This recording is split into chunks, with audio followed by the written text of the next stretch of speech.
This is Jack again, so I'm continuing with the mind placement.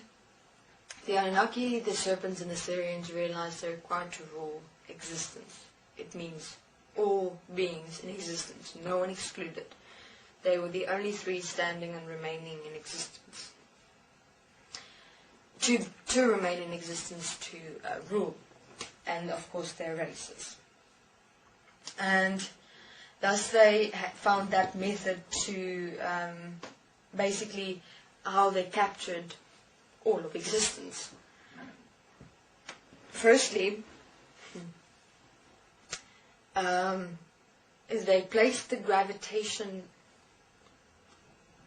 manifestation the Atlanteans used here on Earth into all of the planets, with all the races within. Why did they do that? Because they knew if they placed that in, eventually the planet will manifest, but not the beings themselves, and they'd have a problem. Because themselves in the city won't be able to manifest or exist there on the planet, and they'd be able to be captured easily, or be able to be lured easily. So that's what they did, secretively of course. They placed in the gravitational core into all the planets, on which there were beings existing in, and upon with their cities. And so first they had that taken care of, so that they can do that and capture the beings and lure the beings more easily. So Anu said, right, once we capture these beings, we're going to place them all in this dimension. Because in this dimension, they're first going to have to be implanted with that mind placement, so that it can connect to the crystals, so that who they are is suppressed and they don't remember a thing. So that when they come into this human physical form, that point, that center point within their interdimensional mind, it's placed into the interdimensional placement of the placement of the systems in the human form, and then they can manifest simply.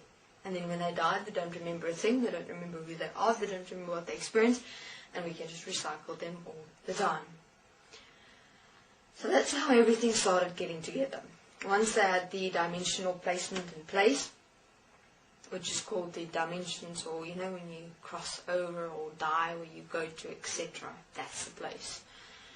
And first, then what they did, after all this was now prepared, after this dimension was prepared with the crystals, of course they killed a few ape men to die and have the beings go into the dimension, quickly place in that system and have them see what happens. So then basically they become just floating zombies. Just floating, that's all they did. They're dead to a certain extent. And then Anu was satisfied. The Syrians were satisfied. The serpents were not yet satisfied, of course, because they did not yet know what was exactly going to be their role in all of this. And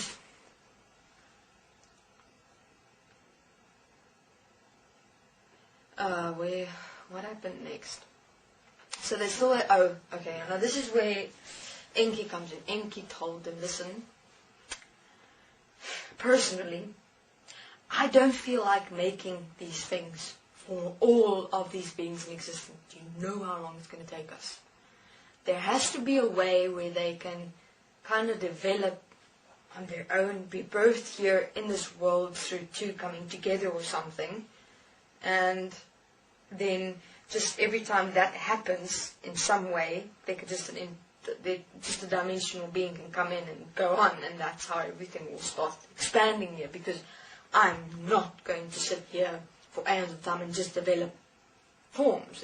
That's what we're going to have to be doing. We're going to have no time to enjoy the pleasures of power, of control. And now Marduk during this time was becoming frustrated, because he had started growing quite a liking for these creations. He started having respect for them, because he told Anu and Enki and Enlil, these are live beings. They are alive, and they are actual beings, although they're in systems. How would you feel if you were in them? Of course, they laughed at Marduk in his face, saying to them, you're not going to get anywhere if you feel anything for anyone. Yet if you want to, you're more than welcome. And Anu threatened Marduk. He said to Marduk, if you don't shut your mouth, if you don't stop, I will manifest you into one of these forms, and then that's it. So Marduk kept his mouth shut. Marduk was very much a silent, more silent being than a aggressive one, taking action. He was very passive, kept much to himself. And although he didn't agree to what Anu, Enki and Enlil was doing, he continued programming the beings. He showed them what he had learned so far.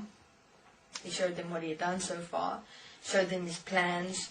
He said, well, you know what, if they're going to be here, why don't we then manifest them, at least give them that, at least give these Atlanteans and the rest of existence that they as the systems will be respectable in terms of becoming actual beings, the systems becoming beings.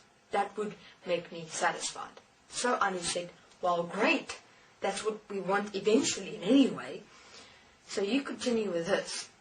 Now remember, even during the 8-man period and the dinosaur period, they were still able to get gold out of this earth interdimensionally. And that's what they continued doing. The point where the interdimensionality actually stopped was when where the Adam and Eve story comes in. And that is also a very, very fascinating story.